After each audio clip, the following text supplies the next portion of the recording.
Timidez no trabalho é o assunto do nosso programa de hoje. Para isso, nós convidamos a psicóloga Regiane Peixoto. Regiane, é um prazer te receber no nosso programa pela primeira vez, tudo bom? Tudo bem, eu que agradeço o convite. Para começar, existem dois tipos de timidez, a situacional e a crônica. Você pode nos explicar o que diferencia uma da outra? Como a própria palavra sugere, situacional se refere a situações específicas. Então, uma timidez situacional é aquela timidez em que a pessoa tímida, a pessoa inibida, ela é inibida em situações muito específicas, situações sociais específicas, como por exemplo, eu me inibo sempre que eu estou numa situação de entrevista de emprego, ou eu me inibo sempre que eu estou em situações em que eu preciso apresentar um trabalho, ou em situações de exposição social.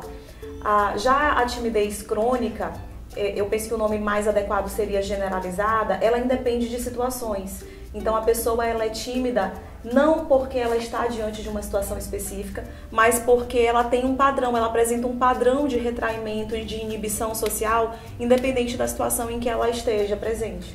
Em um processo de recrutamento, a timidez pode atrapalhar? Sim, é possível que o indivíduo ele tenha prejuízos na sua avaliação em função da timidez. É importante a gente entender que um processo seletivo para o mercado de trabalho, ele é uma oportunidade única e curta para o indivíduo se apresentar. O avaliador, dependendo do processo, às vezes tem 5, 10, 20, 30 minutos para conhecer e traçar o perfil de um candidato. Eu preciso conhecer o perfil profissional e o perfil pessoal desse candidato. E nesse mesmo tempo, o candidato precisa conseguir vender a sua imagem profissional e pessoal. E às vezes a timidez, ela pode atrapalhar esse momento de apresentar as suas qualificações, de mostrar as suas competências e as suas habilidades. Quais são os sintomas da timidez?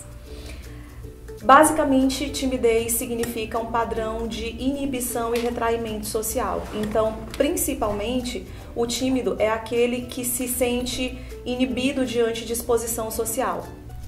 Paralelamente, ele é uma pessoa que se sente ansiosa e a gente pode ter algumas respostas fisiológicas, tremores, o que a gente chama de hiperventilação, que é a respiração mais ofegante, sudorese nas extremidades, coração acelerado.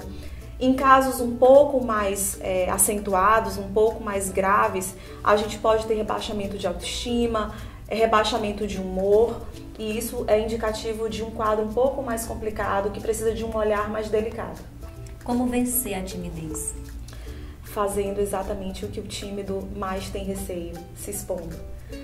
Mas isso não é um processo que precisa acontecer do dia para a noite. Se expor a situações sociais é extremamente ansiogênico para o tímido. Então ele precisa fazer isso com cuidado, com cautela, gradativamente, escolhendo situações que são menos difíceis, menos aversivas e se expondo gradativamente a isso, encontrando meios que facilitem essa exposição, de forma que ele consiga ir gradativamente se expondo a situações mais e mais difíceis. Como é que o mercado de trabalho vê a pessoa tímida? É importante a gente entender que o mercado de trabalho, todo avaliador numa situação de seleção para o mercado de trabalho, ele tem uma visão circunstancial. O que significa isso? Significa dizer que quando nós estamos avaliando um candidato para um cargo, nós estamos avaliando o candidato naquele momento, para aquele cargo. Então, às vezes, a timidez ela pode ser sim um elemento dificultador, bloqueador para aquela pessoa e ela pode não ser classificada como apta naquele momento. Mas o avaliador não vai entender que aquela pessoa é uma pessoa incompetente ou uma pessoa que não pode se inserir no mercado de trabalho. Aquele momento foi um momento em que a pessoa não se apresentou bem, mas o mercado de trabalho continuará de portas abertas. E é importante que a gente se autoavalie nesse processo seletivo para que a gente consiga perceber onde que a gente não foi tão bem, o que atrapalhou na entrevista e a gente consiga se trabalhar para novas oportunidades. Para finalizar, quando o tímido deve procurar ajuda? Sempre que ele entender que ele não consegue sozinho. É importante a gente ter autocrítica, a gente se perceber, se auto-observar.